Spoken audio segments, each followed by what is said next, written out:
The biting December cold in Chicago made people rush through the streets of our old neighborhood.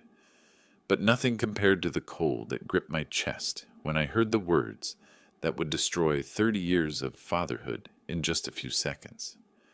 Find somewhere else to live, Dad. You have nothing here anymore.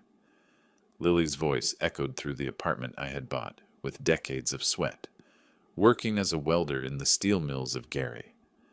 What? The words came from the mouth of the daughter I had raised alone since she was 5 years old, after her mother left her for a younger man with more money.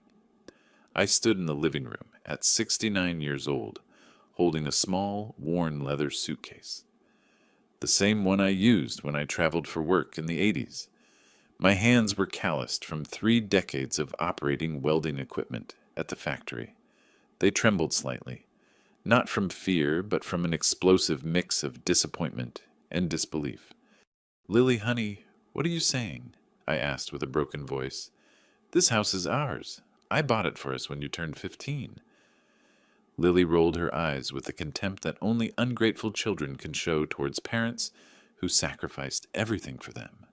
At 39 years old, she was a law school graduate thanks to my money, and married to a lawyer from a big firm downtown. Now she looked at me as if I were a nuisance that needed to be removed. "Dad, you are losing it. This house has been in my name for 5 years. You transferred it yourself before the notary. Remember you said it was so I would not have problems when you died." I remembered it was true. In 2019, when I discovered some nodules on my lung that later turned out to be benign, I was afraid of dying and leaving my daughter unprotected. I transferred everything to her name: the house, the car, even the small bank account I had at the time. "But honey, that was to protect you. I never thought you would." "That you would what, Dad? That I would take care of a grumpy old man forever? You do not contribute anything. You only spend money on medicines. You make noise watching TV at full volume because you refuse to use a hearing aid. And you still complain about my cooking." Tears began to form in my eyes. It was not just Lily's words, but the coldness with which she said them. It was as if the 30 years I woke up at 4:30 in the morning to make her breakfast before school had never existed. As if the sleepless nights when she had pneumonia at 8 years old were just my imagination. "Lily, I worked all my life to give you everything. I never remarried so I would not divide my attention. I paid for your degree at State University, your graduation, your wedding at the fancy hotel downtown.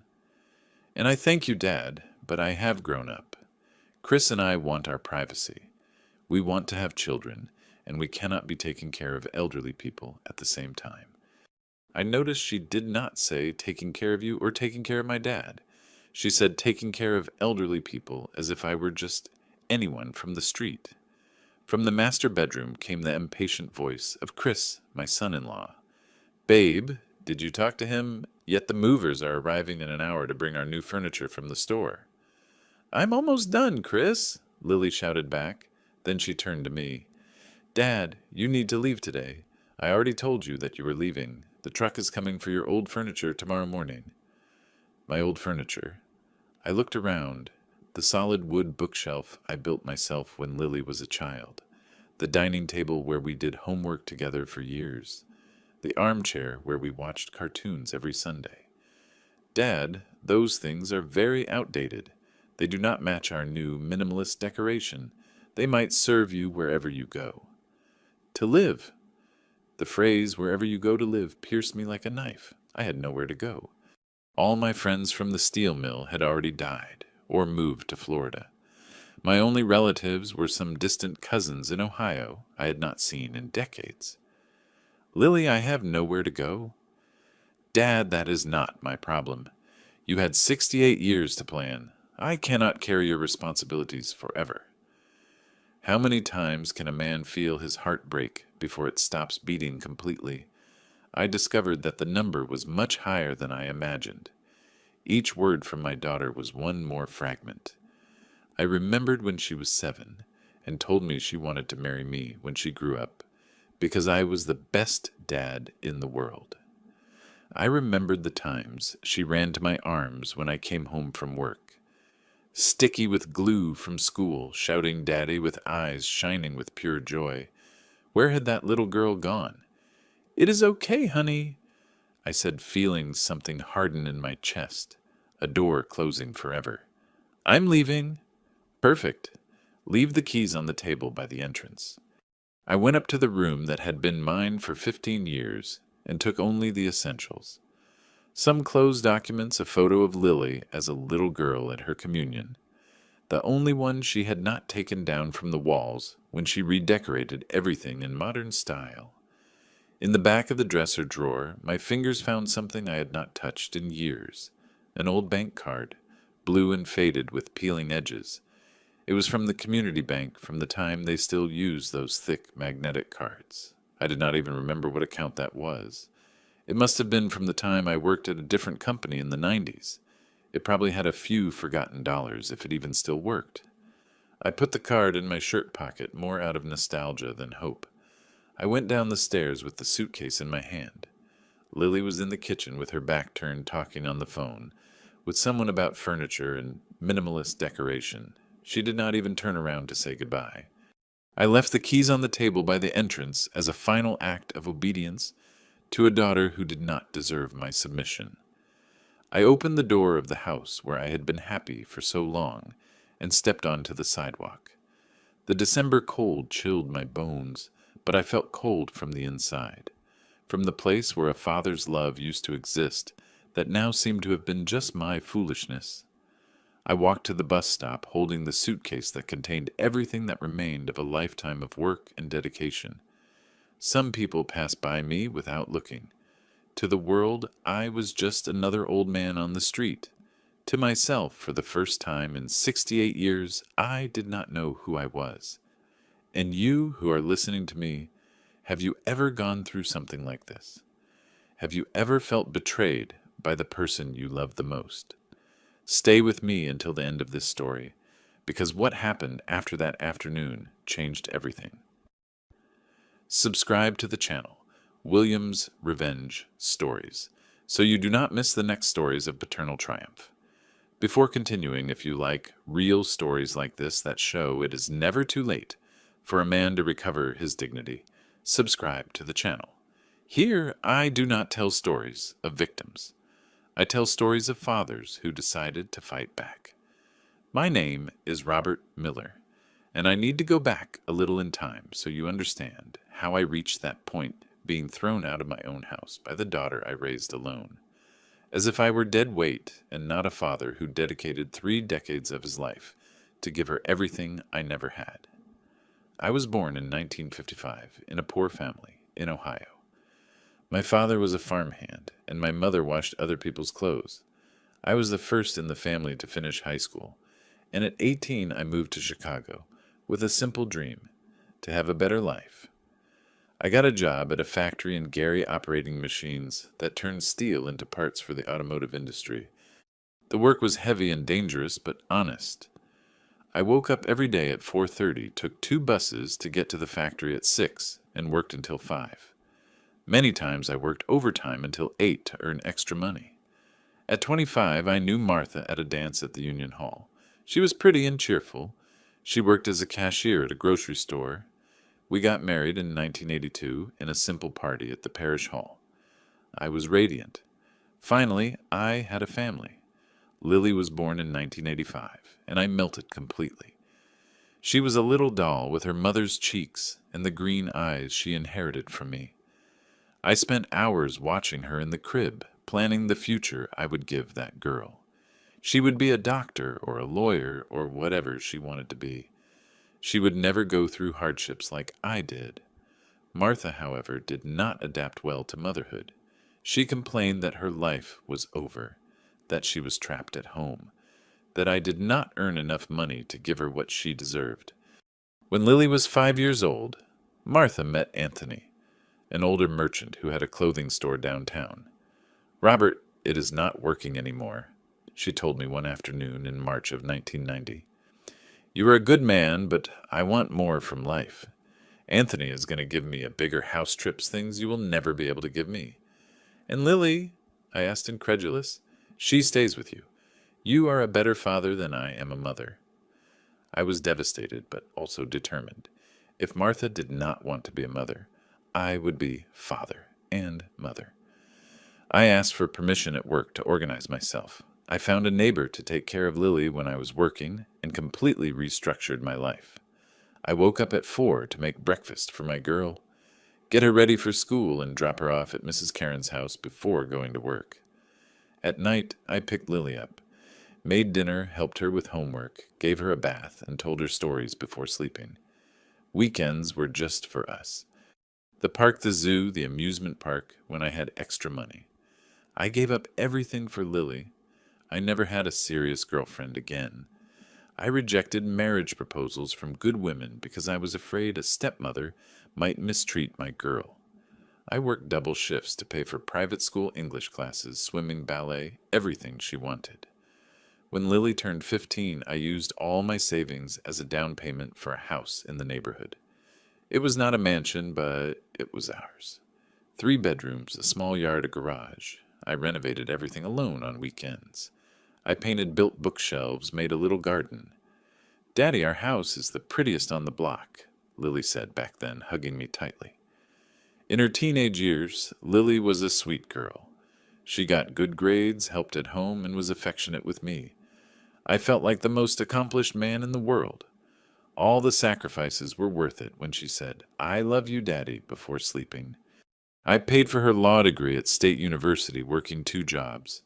Besides the factory, I did carpentry work on weekends.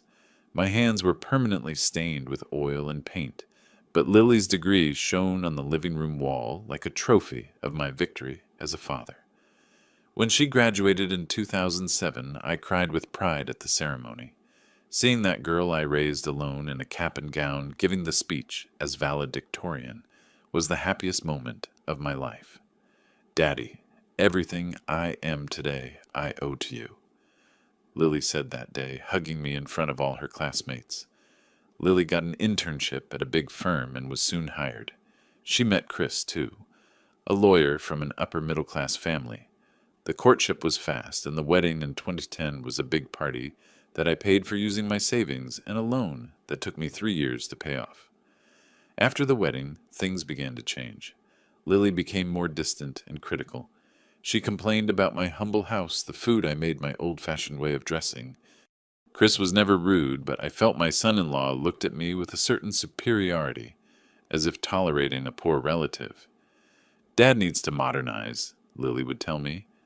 "Buy better clothes, get dental treatment, change that haircut." I tried, but it was never enough. No matter how hard I tried, I felt I was constantly being judged. Even so, I continued helping financially. I paid part of Lily's new car. I helped with the remodeling of the young couple's apartment. I was always available when they needed something. In 2019, when I had that health scare, I decided to get everything organized. I transferred the house to Lily's name. I made a will leaving her my few savings. I organized all the documents. I wanted to be sure my daughter was protected if something happened to me. "Dad is not going to die so soon," Lily laughed back then.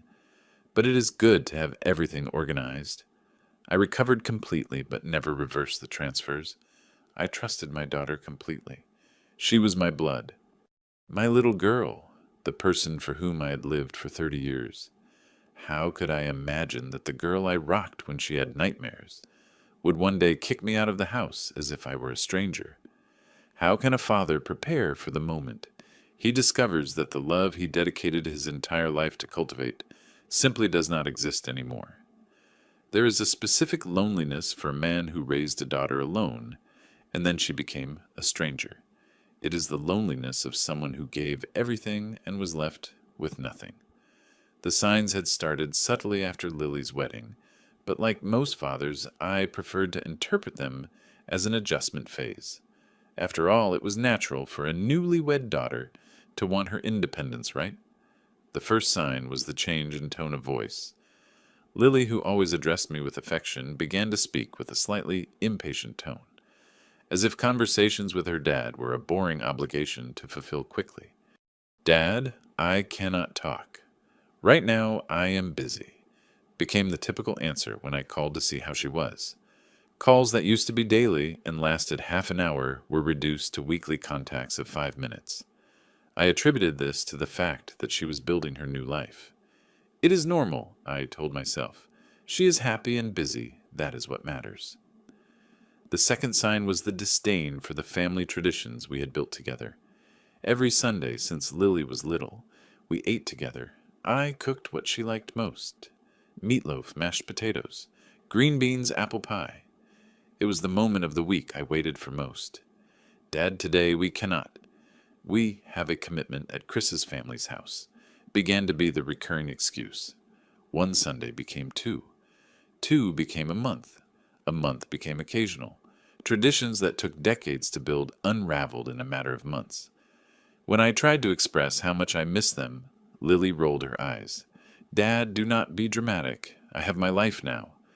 You should also look for something to do. The third sign was shame. I began to realize that Lily felt embarrassed by me when we were in public.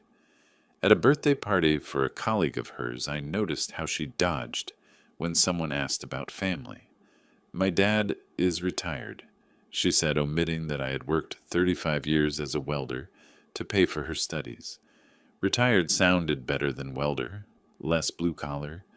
I pretended I did not notice, but it hurt. It hurt because I was proud of the work I'd done. I was proud of the machines I operated, of the parts I helped manufacture, of the honest sweat that paid for every expense of Lily's. But for her, apparently, it was a reason for shame. The fourth sign was financial exploitation disguised as family help. Although she was already married and established professionally, Lily kept asking me for money. At first, it was specific things. Dad, can you lend me $1,000? Chris is waiting for a payment that got delayed. I always gave. I never asked when she was going to pay me back because I understood that children do not pay back loans to their dad. Children receive help. But the requests increased in frequency and amount. Dad, I need $5,000 to furnish the new office. Dad, can you help me with $3,000? The car needed expensive maintenance. Dad, $8,000 for a work trip that is going to yield a lot in the future. I took from my small savings, moved money from my pension, sometimes even borrowed to help my daughter. I never questioned. A father who loves does not charge his child, I thought. What I did not know is that there was no late payment, no urgent furniture, no work trip. Chris and Lily had simply gotten used to using Dad as a financial reserve whenever they wanted something extra. A more expensive restaurant a weekend at the Lake Designer Close. It is my dad's money. He has the obligation to help, Lily told Chris. He has nothing else in life besides me. The fifth sign was the explicit lack of respect for my opinions and feelings. I had become a kind of decorative figure in my daughter's life. I was there. I was tolerated, but my words had no weight. When I tried to give advice based on my life experience, Lily sighed heavily. Dad, the world changed. You do not understand how things work now. When I expressed that I missed spending more time together, she responded with irritation. Dad, I cannot be your only source of entertainment. Find a hobby. Do some activity. When I commented that I missed the conversations we had before, she was direct. We do not have so many things in common anymore, Dad. It is natural. I swallowed every slight, every indifference, every moment I felt like a nuisance. I justified it all because it was my paternal love, speaking louder than my self-respect. She is stressed with work. She is adapting to marriage. It will get better. There are pains a man swallows for years, until one day the throat simply cannot take it anymore. The sixth sign was emotional manipulation. Whenever I showed any questioning about Lily's behavior, she used the same strategy. Play the victim and turn the game around. Dad, I work too much. I am always tired, and I still have to put up with you demanding attention. It is not fair. Dad, you're being selfish. I have the right to have my own life. Dad, if you keep this up, I'm going to move away permanently. Is that what you want? I always backed down. I apologized for feelings that were legitimate, for emotional needs that were normal. I accepted the blame for things that were not my fault. The seventh sign was systematic exclusion. Lily stopped inviting me to important events in her life. The promotion at the firm was celebrated at a party I was not invited to. Her wedding anniversary was celebrated on a trip I was not informed about. Chris's professional achievements were reason for dinner with Chris's family. "It was something small, Dad. I did not want to bother you," was always the justification. I began to realize I was becoming increasingly peripheral in the life of the person who was the center of my life. But I still could not name what was happening. I still believed it was a phase of misunderstanding, something that would be resolved with patience and understanding. The eighth and final sign was complete dehumanization. Lily stopped treating me like a dad and started treating me like a problem to manage. My emotional needs became excessive neediness. My desire to participate in her life became invasion of privacy. My paternal love became sickly attachment. "Dad, you need to understand that our relationship cannot be like when I was a child. Now I am an adult." I tried to adapt to this new dynamic, but it was impossible. How does a dad stop being a dad? How does someone who loved unconditionally for 30 years learn to love with conditions? The house that used to be the home for both of us became Lily's territory where I was only tolerated. Meals together disappeared. Conversations were reduced to practical matters. Physical affection, like hugs and kisses on the forehead, went extinct. I was becoming a stranger in my own house, an unwanted guest in my own daughter's life. And even so, I could not accept that all was lost. I kept hoping the affectionate Lily from before would return. I kept believing the paternal love I cultivated for decades could not simply have died. How could I imagine that the signs were not just a difficult phase, but the conscious preparation for the moment in 2024 that she would finally get rid of me completely? The same man who carried his daughter on his shoulders one day was left without a floor to stand on. The true nature of the exploitation I suffered only became clear when years later I accidentally found the WhatsApp conversations Lily and Chris exchanged about me. But in that period between 2020 and 2024, I lived in complete denial of what was happening.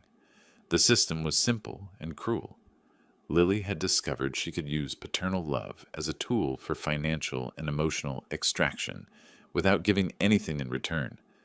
Like most men of my generation, I could not see the manipulation because I had been raised to believe fathers exist to give, not to receive. "Dad, I am in a difficult situation at the firm. I need to buy new clothes to impress an important client. Can you help me with $1,000? I did not hesitate. I moved money from my savings. I tightened the budget for the month.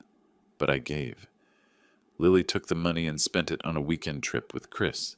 When I asked about the client, she changed the subject. "Dad, Chris's car broke down and he needs to work. Can you lend us $2,000 for the repair?" I took out a loan at the bank, paying high interest to help. Chris's car was not broken. They wanted money to furnish the new apartment they had rented without telling me. "Dad, we are thinking about having a child, and we want to buy a bigger apartment. Can you help us with the down payment?" "It is an investment for your future grandchild." I was so moved by the prospect of being a grandfather that I liquidated my retirement fund and gave them $50,000 for the future grandchild. Lily and Chris used the money for a month-long trip to Europe. There were never real plans to have children. The pattern repeated monthly. There was always an emergency, an investment, an opportunity that justified me opening my wallet. And I always opened it because I believed I was investing in my daughter's future, that I was being the father I promised to be when Martha abandoned us. What I did not understand was that every yes I gave strengthened Lily's perception that I existed to serve her. Every sacrifice I made was interpreted by her not as love, but as obligation. In her head, I owed her all that for having complicated her life with my presence. "My dad has to help," Lily told her friends. He never remarried. He has no other expenses. His money is for me. Chris, initially uncomfortable with the exploitation, soon got used to it. Your dad has a good pension. He does not have big expenses anymore, and you guys have a special relationship. It is natural he wants to help. The exploitation was not just financial.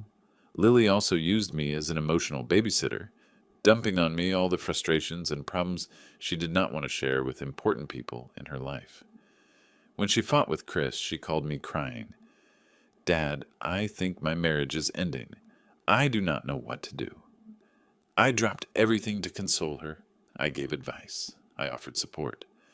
The next day, Lily was posting happy photos with Chris on Facebook, and I realized they had used me only as an ear for temporary venting. When she had problems at work, I became the unpaid consultant. Dad, I need your opinion on a strategy. I spent hours on the phone helping to think of solutions. When Lily solved the problem using my ideas, she never mentioned my contribution to anyone. When she wanted validation for questionable decisions, I was called. Dad, what do you think if I leave this job to open my own firm? I gave support. I encouraged. I even offered to help financially. When Lily decided not to leave the job, I discovered the consultation had been only, so she felt backed in a decision she had already made.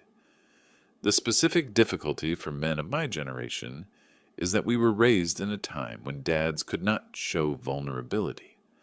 I swallowed all the humiliations, all the exploitations, all the indifference because real men endure quietly. I never told anyone what I was feeling. I never sought psychological help. I never opened up with a friend. I never admitted to myself that I was being emotionally abused by my own daughter. For my generation, that would be admitting weakness, admitting failure as a father. The few friends I still had from the factory days were dying or moving away. I isolated myself more and more, depending increasingly on my daughter for any kind of affectionate contact. And Lily knew that and used it against me. Dad, if you keep pressuring me, I will have to distance myself. Is that what you want, to be left alone? The threat of abandonment was the ultimate weapon. I was so afraid of losing my daughter that I accepted anything to maintain the connection. I accepted crumbs of affection. I accepted being treated like a human ATM. I accepted being systematically disrespected. My body began to reflect the psychological abuse. I developed nervous gastritis from swallowing so much anger. I started having insomnia, waking up at 3 a.m, thinking if I had done something to deserve the treatment I received. I developed a silent depression. That type of sadness older men carry without naming. My hair turned completely white in 2 years. My hands developed a slight tremor from anxiety. I started losing weight because I did not feel like cooking just for myself, especially after Lily criticized my food as too greasy and unsophisticated. The worst of all was that I had internalized Lily's narrative. I started to believe I really was a burden, that I really was being too dramatic, that I really needed to give my daughter space. Maybe she is right, I thought in the sleepless nights. Maybe I am too possessive. Maybe I am being selfish, wanting her attention. This self-deception is common in victims of emotional abuse, especially older men who are conditioned not to question the authority of adult children. I was being systematically convinced that my feelings were inadequate, my expectations unreal, my needs excessive. Lily's strategy was perfect. The more she criticized and isolated me, the more desperate I became to win back her love. The more needy I became, the more she used that neediness as justification to treat me poorly. It was a cruel and efficient cycle. Dad is very clingy, that annoys me. Instead of questioning why a daughter gets annoyed with her dad's affection, I blamed myself for being clingy and withdrew even more. During the years 2020 to 2024, I lived in systematic loneliness. I woke up alone, ate breakfast alone, watched TV alone, went to sleep alone. My only significant social interactions were Lily's bi-weekly calls, asking for money or venting problems. I tried other activities, I frequented a senior group at church, but felt out of place because all the other men talked about grandchildren. Trips they took with families' Sunday meals. I did not have that. I only had a daughter who treated me like a bank account. I tried to make new friends, but at 65 plus, making true friendships is hard. People my age are busy with their own families or their own health problems. Younger people have no interest in friendship with a retired man. The loneliness specific to older men abandoned by children is different from any other loneliness. It is the loneliness of someone who invested everything in a single person and discovered it was a bad investment. In 2023, I had an anxiety crisis that took me to the hospital. I called Lily from the ER. Daughter I am at the general hospital. I had a heart problem, I think. Dad, I am in an important meeting. Was it serious? No. Then I will finish here and we will talk later. I spent 6 hours alone in the hospital, discovering I did not have a heart problem, just panic syndrome. When I finally spoke to Lily 12 hours later, she said, "Good thing it was nothing serious, Dad. Next time try to call me only if it is really urgent." Really urgent. I had called my daughter because I thought I was dying, and she thought it was not really urgent. It was at that moment that something inside me began to crack. Not break completely, but crack. For the first time in years, I allowed myself to question if I was being treated well, but I still could not name what was happening. I still believed if I were a better father, more present, more useful, Lily would love me again like before. In early 2024, I made a decision I thought would solve everything. I signed additional documents confirming that all assets transferred in 2019 would remain permanently in Lily's name, waiving any future right of reversion. I thought this definitive gesture of love and trust would show her how much I loved her, how much I trusted her. "Dad, thank you very much," Lily said when she received the documents. "Now I can rest easy about the future." I hoped after that she would become more affectionate, more present. After all, I had given her everything I had. It was the definitive proof of paternal love. What I did not realize was that I had just signed my own eviction order. Sometimes after bridges are burned, they do not need to be rebuilt, even if you helped build them. The December morning I was kicked out of the house passed slowly, as if time conspired for me to feel every second of humiliation. I walked through the streets of the neighborhood carrying my old suitcase, without destination, without plan, without hope. Around 2 in the afternoon, the cold became unbearable, and I took refuge in a small plaza near the subway station. I sat on a bench in the shade of a tree and tried to process what had happened. For the first time in 68 years of life, I did not know what to do. I took out of my pocket the few documents I had managed to take: ID, Social Security card, insurance card, and that faded blue card I had found in the drawer. I looked at the old community bank card. The edges were peeling. The name almost erased, but still readable. Robert Miller. What era was this from? I tried to remember. It must be from the 90s, when I worked for a few months at a subcontractor company before returning to the main factory. Back then, the company forced employees to open an account at that bank to receive their paycheck. Probably it had nothing in the account. Maybe a few forgotten dollars, if it even still existed. But I had no other options. My current cards were all in my name, with Lily as beneficiary, and she probably had already canceled everything. Around 3:30, I walked to the nearest community bank branch. The building was modern, with cold air conditioning and organized lines. I felt out of place there with my simple clothes and old suitcase. I took a number and waited. When they called me, I went to the window where a young girl attended me with professional but distant politeness. "Good afternoon, sir. How can I help you?" "Good afternoon, miss. I wanted to check the balance of a very old account. I have this card here, but I do not remember the PIN."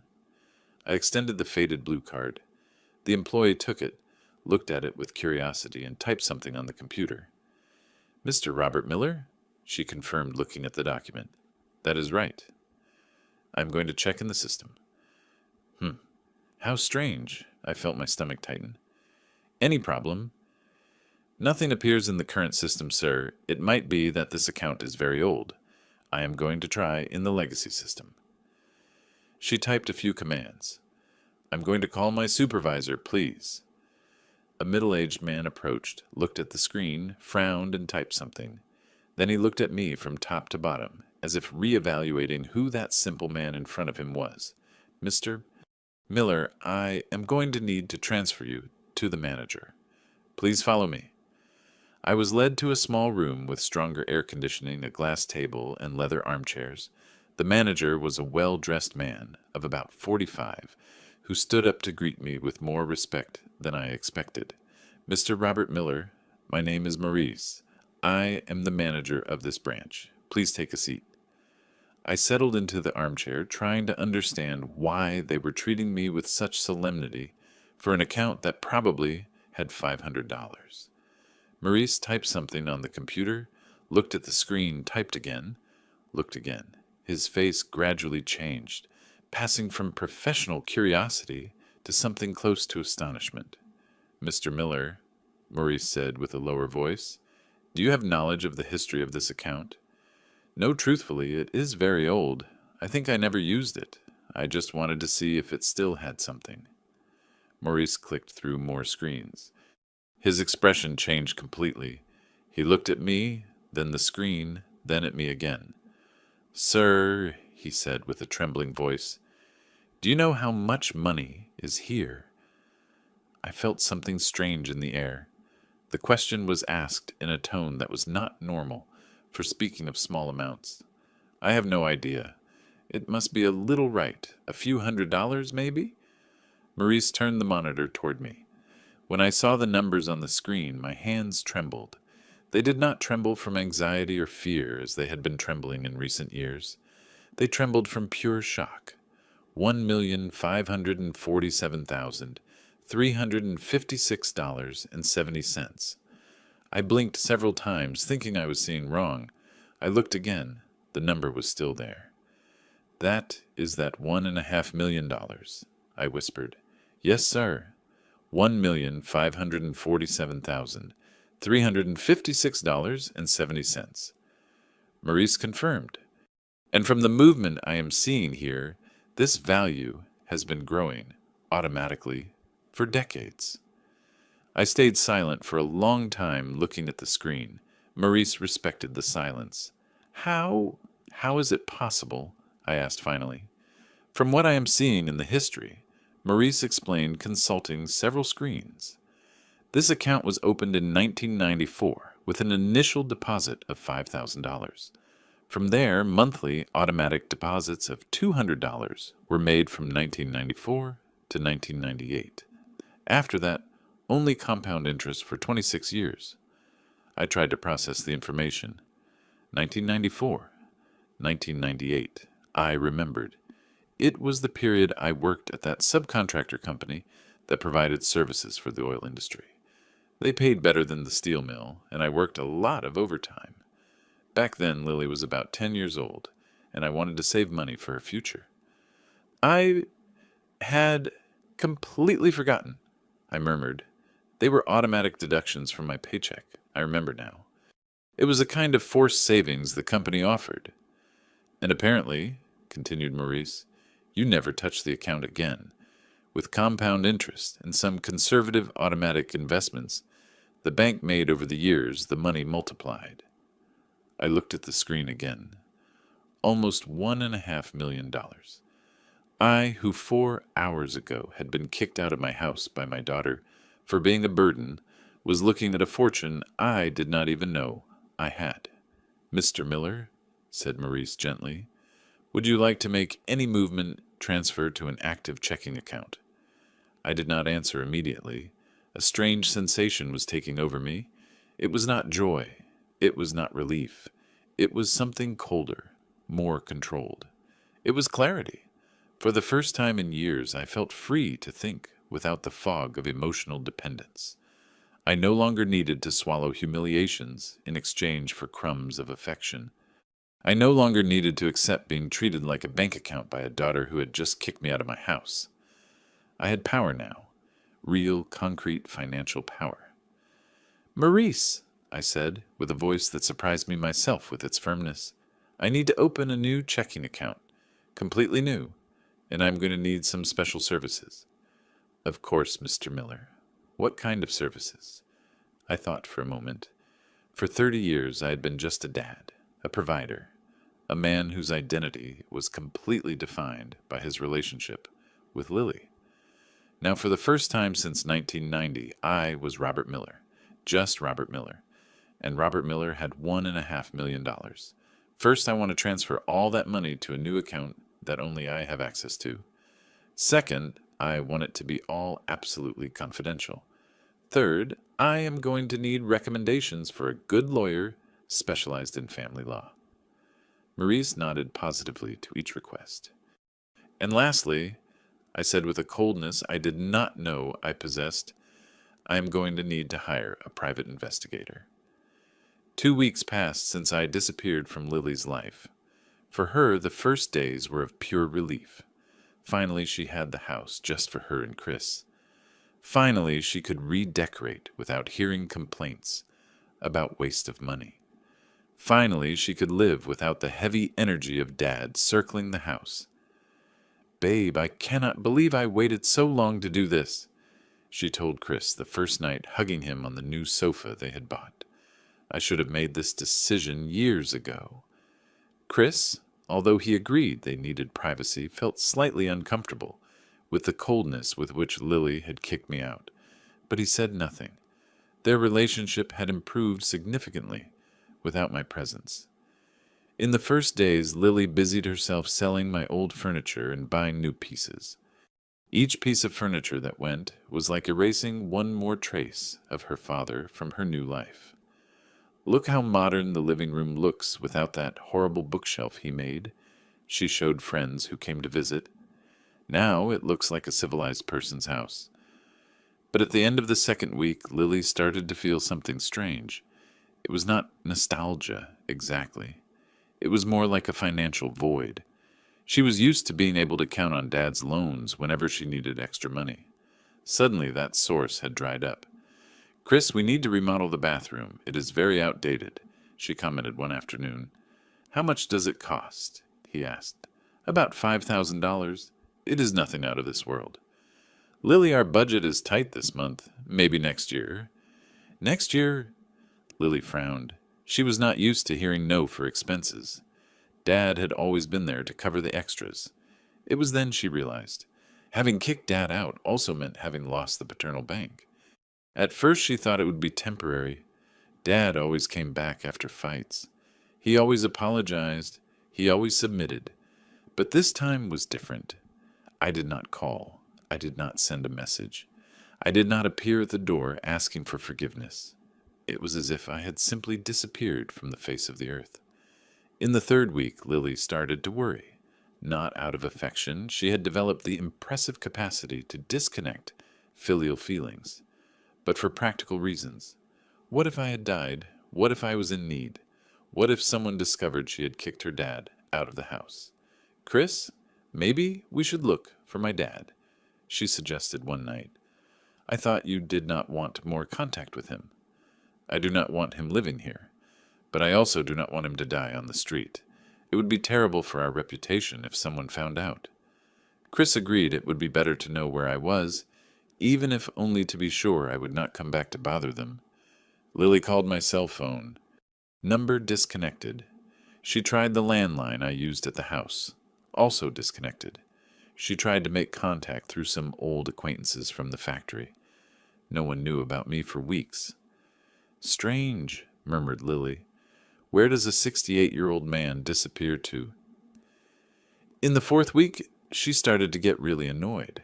Not out of filial love, but because the situation was getting out of her control. Lily always had total control over me. She knew exactly where I was, what I did, how much money I had. Now suddenly I had disappeared completely. Worse. Rumors began to circulate among the neighbors. Mrs. Mary, who lived in the house next door for 20 years, had asked, "Lily, where is your dad? I haven't seen him in the yard for a while." "Oh, he went to visit some relatives in Ohio," Lily lied, but the question bothered her. If the neighbors started asking too much, it could become a social problem for her. In the 5th week, Lily decided to look for me actively. First, she went to the clinic where I had regular appointments. The secretaries informed her I had canceled all future appointments. Strange. I was a hypochondriac. I would never miss medical appointments. Then she went to the bank where I received my pension. The manager, respecting banking secrecy, only said that Mr. Miller is fine and attending to his affairs normally. Even stranger. If I was attending affairs normally, it meant I was not in need. Where the hell was I living? It was then Lily made a decision that would change everything. She hired a private investigator to find me. What she did not imagine is that I had made exactly the same decision, hiring a private investigator to investigate her. In the 6th week after the eviction, Lily received a call she did not expect. "Hello, Lily Miller." "Yes, who is speaking?" "This is Henry Davis, attorney at law. I represent Robert Miller. I would like to schedule a meeting with you, ma'am." Lily's heart raced. Dad with a lawyer.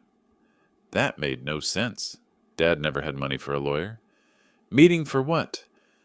To discuss family and asset matters of mutual interest. It could be today in the afternoon at my office. What asset matters?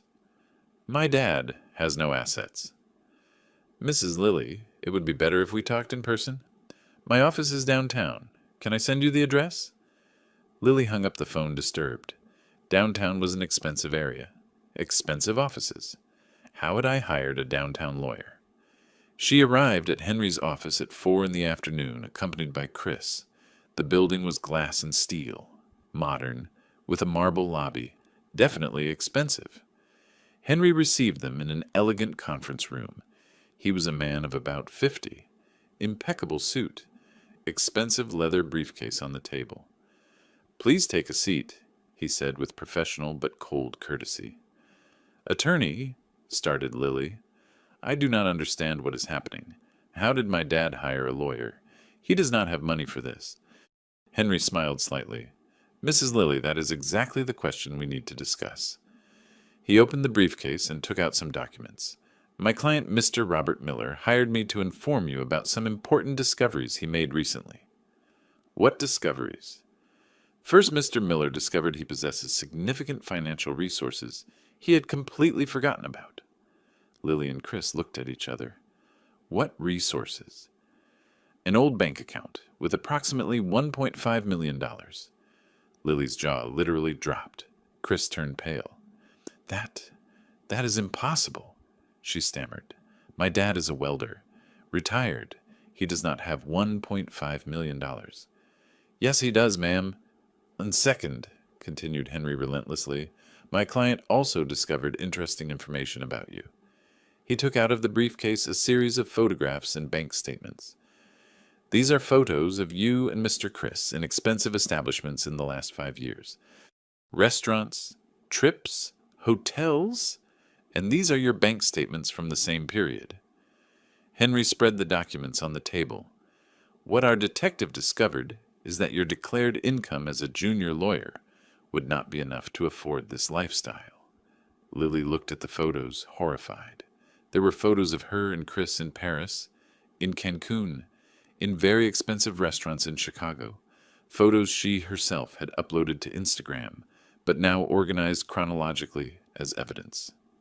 "Attorney, I do not understand where you want to go with this. I want to get to the fact that my client funded this lifestyle of yours for years without knowing his real financial situation. In other words, you extracted approximately $80,000 from my client over the last 5 years, using false information about emergencies and needs."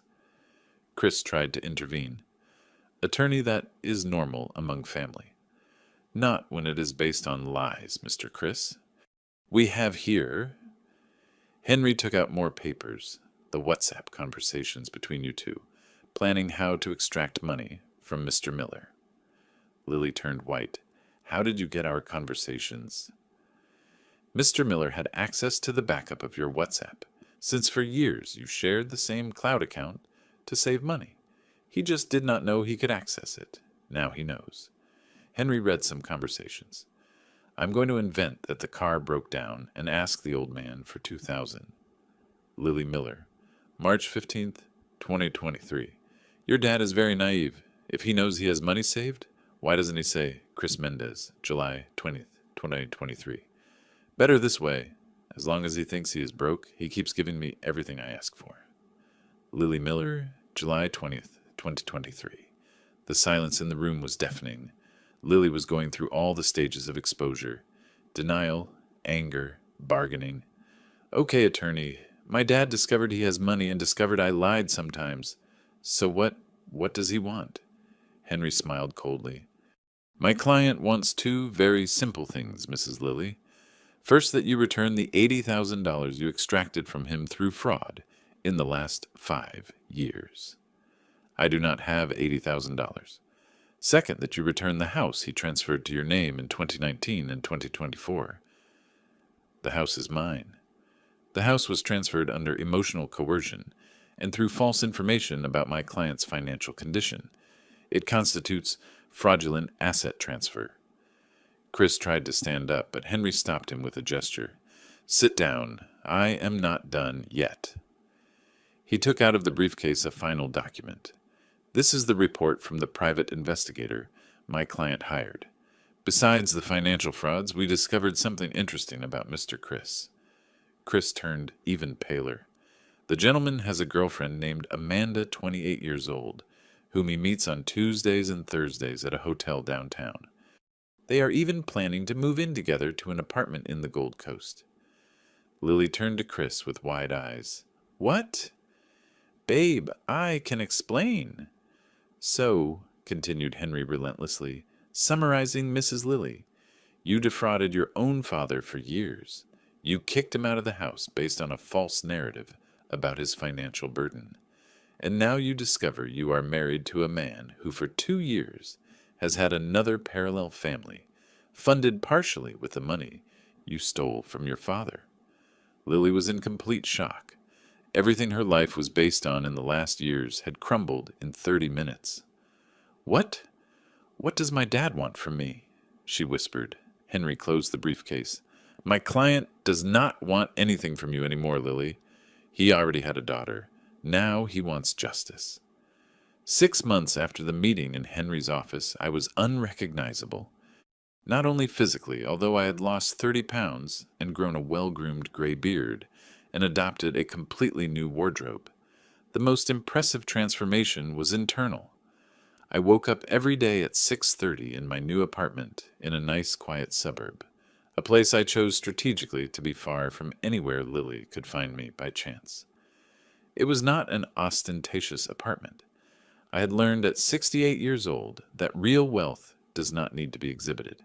The apartment had 2 bedrooms, a discreet view of the park, simple but quality furniture. For the first time in decades, I had furnished a space, thinking only of my own comfort and taste, without considering anyone else's opinion. My morning routine had become sacred. Black coffee, reading the news on the tablet, I learned to use half an hour of light exercises, recommended by the personal trainer I had hired. At 68 years old, I was discovering the pleasure of taking care of my own body without having to justify myself to anyone about unnecessary expenses on vanity. Henry had become more than a lawyer. He was a friend. It was he who introduced me to the world I never knew existed, the world of mature and successful men who had rebuilt their lives after family betrayals. Robert, you need to meet the people at the club, Henry said one afternoon. They are men who went through similar situations. It will do you good to have a new social network. The club was an informal group that met on Thursdays at a discreet restaurant downtown. 10 men between 50 and 75 years old, all with stories of restarting after traumatic divorces, ungrateful children, or family betrayals. I arrived at the first meeting, nervous thinking I would have nothing in common with those men. I was wrong. My son, said Frank, a former executive of 65, sued me trying to anticipate the inheritance when he discovered I had a company. He alleged I was incapable of managing my own assets. My daughter, said John, a retired doctor, convinced me to transfer my clinic to her name to avoid taxes. Then she kicked me out of the very clinic I built in 30 years of work. I realized I was not alone. There were other men who had gone through similar betrayals and not only survived, but prospered. More importantly, there were men who understood the specific pain of being betrayed by one's own blood. The difference Robert, John, explained in a private conversation is that you discovered the betrayal while still having health and resources to do something about it. Many discover it too late. Months passed, and I developed a confidence I never had. For the first time in adulthood, I was not Lily's dad or Martha's ex-husband. I was Robert Miller, period. And Robert Miller was an interesting man. I signed up for an art history course at the museum. I always liked museums, but never had time or money to go deep. Now I had both. I discovered I had my own opinions about art, specific tastes, intellectual curiosity that had been stifled for decades of financial survival. "You have a very sharp eye for colonial art," the teacher commented after a class. "Have you thought about taking a trip to Philadelphia to see the works in person?" I'd never thought about traveling alone. For 30 years, any extra money was for Lily. Now the idea of a cultural trip to Philadelphia was not only possible, but attractive. I spent a week in Philadelphia alone, visiting historic churches, photographing architectural details, talking to tour guides who were impressed with my knowledge. For the first time in decades, I had time and mental space to simply contemplate beauty without thinking about obligations or responsibilities to other people. On the trip, I met Helen, a retired teacher of 62, also passionate about history. We walked together through the cobblestone streets, comparing impressions on sculptures, debating historical periods. "You have a very interesting perspective on history," Helen said during coffee at a local cafe. "It is refreshing to talk to someone who really understands." I was surprised by the comment. It had been so long since someone valued my opinion on something. For years, Lily had treated any knowledge of mine as outdated or irrelevant. "Thank you, Helen. It is good to be able to talk about these things with someone who appreciates them." We exchanged numbers and kept in touch. It was not romance. Not yet. But it was a genuine friendship based on common interests and mutual respect. For me, that was an extraordinary novelty. Back in Chicago, I immersed myself in other personal projects I had postponed for decades. I started learning Italian, a language I always wanted to master. I hired a private tutor and discovered I had a knack for languages. "Signore Roberto, your pronunciation is very good," the teacher praised. "Have you thought about visiting Italy?"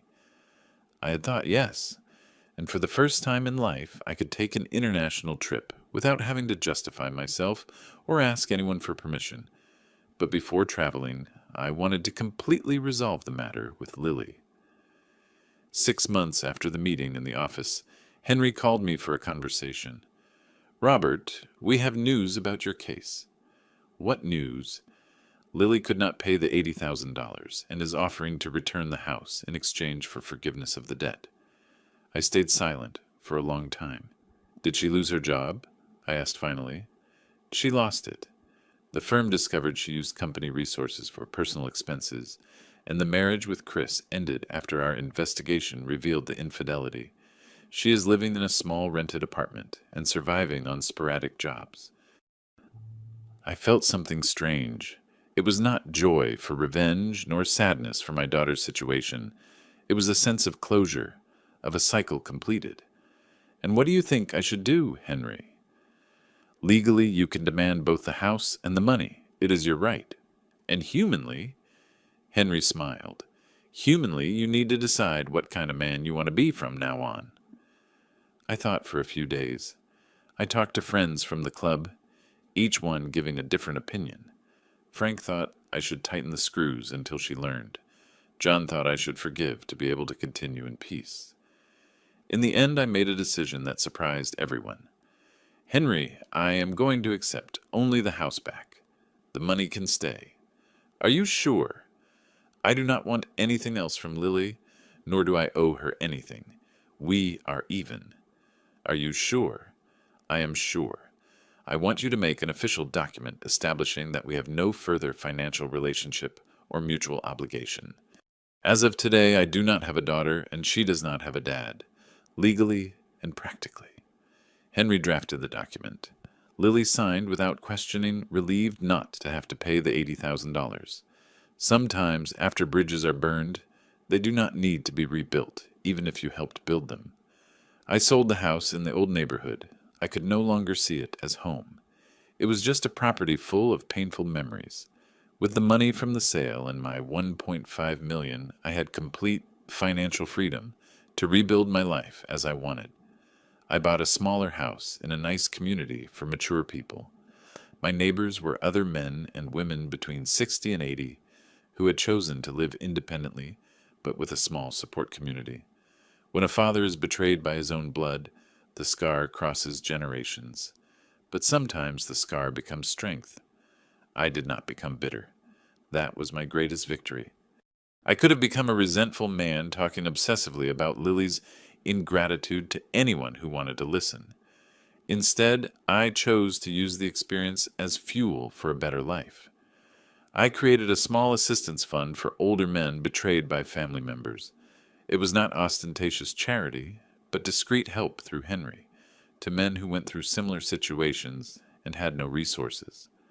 There are many dads being exploited by their own children, I told Helen, with whom I now had a serious and healthy relationship. If I can help some discover their value, my experience was not useless.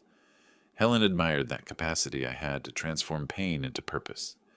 We had become true partners, two mature people who chose each other without neediness or dependencies, just for the mutual pleasure of being together. You became an impressive man, Robert, Helen said one afternoon when we visited a modern art exhibition. It must have been difficult to rebuild everything at 68. You know what I discovered, Helen? I replied. I did not rebuild anything. I built myself for the first time, because before I was just dad, just provider, just function. Now I am Robert, and Robert is an interesting man. It was true. At 69 years old, Robert Miller had become a version of himself that had never had the opportunity to exist. He was cultured. He had traveled to Italy and spoke decent Italian. He had his own opinions on art, politics, literature. He had true friends who respected him for who he was, not for what he could give. He had a partner who chose to be with him because she liked his company, not because she needed his resources. He had a routine that met his own interests, hobbies that fulfilled him, personal projects that gave him meaning. And for the first time in decades, I slept peacefully every night, knowing that the next day I would wake up to live my own life, not the life others expected me to live. 2 years after being kicked out of the house by my own daughter, I was sitting on the terrace of my house, drinking my morning coffee while reading a book about the Italian Renaissance. It was a September Saturday morning with that pleasant autumn sun that Chicago sometimes offers. Helen was by my side, reading a biography of Frida Kahlo. We had planned to visit an exhibition in the afternoon after lunch at an Italian restaurant we had discovered. It was a simple but full life. The phone rang. I looked at the screen. Unknown number. Hello. Dad. The voice on the other side was hesitant. Broken. Lily. I stayed silent for a few seconds. Helen looked at me with a question in her eyes. How did you get my number? I asked with a neutral voice. Dad, I asked Attorney Henry. I need to talk to you. We have nothing left to talk about, Lily. The document is signed. We have no further relationship. Dad, please listen to me just for a minute. I have cancer. I felt a tightness in my chest. Not of love. Paternal love had died definitely 2 years ago. It was basic human compassion. I'm sorry, I said sincerely. But that does not change our situation. Dad, I do not have anyone anymore. Chris married the other woman. His mom died last year, and I did not even know. I have no one to help me with the treatment. I thought of the Lily of 5 years ago who kicked me out of the house telling me I was dead weight. I thought of the $80,000 she stole from me over the years. I thought of the coldness with which she treated me when I ended up alone in the hospital. Lily, when I needed you, you told me it was not your problem. Now I apply the same logic. Dad, I was wrong. I recognize it. I was a horrible daughter. But I learned. I changed. You changed because you were left alone and without money, I said with a clarity that surprised me. If you had won the lottery instead of losing everything, you never would have called me. Dad, that is not true. Yes, it is, Lily. And you know how I know, because for 2 years you made no contact to know if I was alive or dead. You only called me now that you need help. There was a long silence on the other side. Dad, I beg you. Lily, I'm going to give you the same advice you gave me 2 years ago. Find somewhere to get treated. You do not have a dad anymore. I hung up the phone. Helen took my hand. Was it difficult? No, I replied with self-surprise. 2 years ago it would have been impossible. Today it was just necessary. I went back to reading my book, but the call made me reflect on everything that had happened since that December afternoon I was kicked out of the house. The great lesson I learned at 69 years old was simple but revolutionary. Paternal love cannot be unconditional when the child becomes an adult who chooses to be cruel. For 30 years I had confused paternal love with paternal submission. I thought being a good dad meant accepting any treatment, forgiving anything, giving everything without expecting anything. I discovered that was not love. It was self-erasure. You know what impresses me most about your story, Robert? Helen had asked me a few months before. It is how you managed to separate the dad you were, who was a wonderful dad, from the man you needed to be to protect yourself from a toxic daughter. It was true. I did not regret having been a dedicated father. I did not regret having raised Lily alone, having paid for her studies, having given everything for her during those years. That period of my life had been genuine and necessary. But I also did not regret having set limits when I discovered that love was being exploited and despised. Parenthood is not a lifetime contract of submission.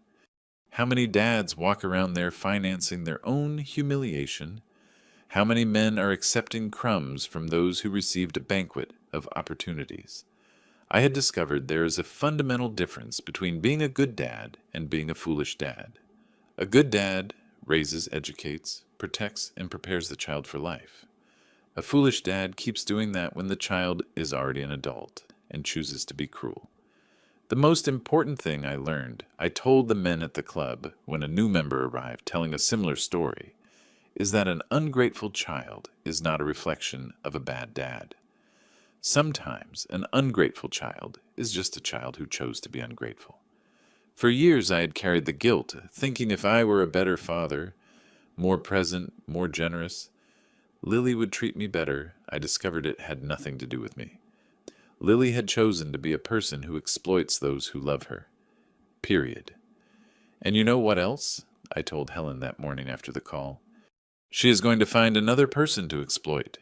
They always find.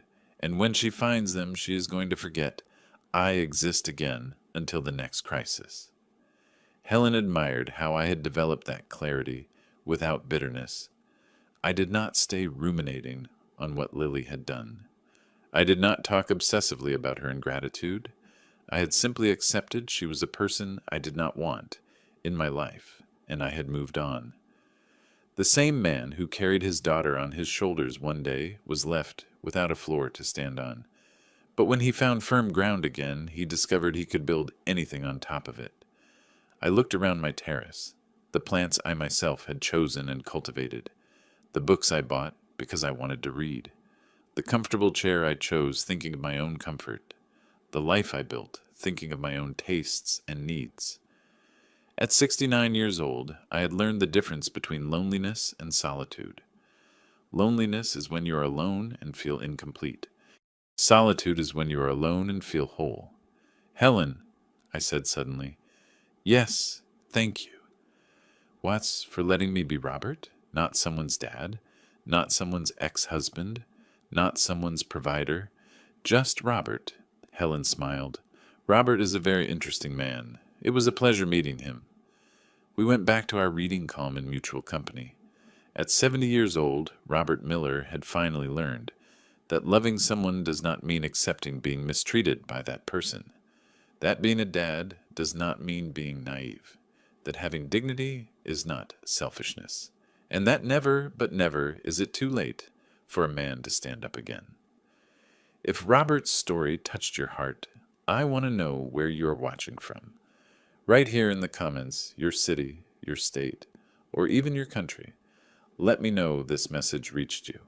And if you know a dad who is accepting less than he deserves, share this video, because there are many men who need to understand that valuing oneself is not selfishness. It is necessity. If this story made you reflect, leave a comment telling me where you are watching from. Also, write what you felt hearing this story. Tell me, have you had to set limits with your children? Do you know a dad who is being exploited by his own family? And if this story made you think, like and subscribe to the channel to keep watching real stories of men who chose their dignity. Because here we do not tell stories of victims. We tell stories of restarting. A hug from Chicago. And remember, you built much more than a family. You are a man who deserves respect. How many times do we men swallow lack of respect in the name of family peace? How many dads are financing their own humiliation? I learned at 70 years old that a man does not need to accept crumbs from those who received a banquet of opportunities. That being a dad does not mean being exploited, and that never, but never, is it too late for a man to stand up and discover his true value.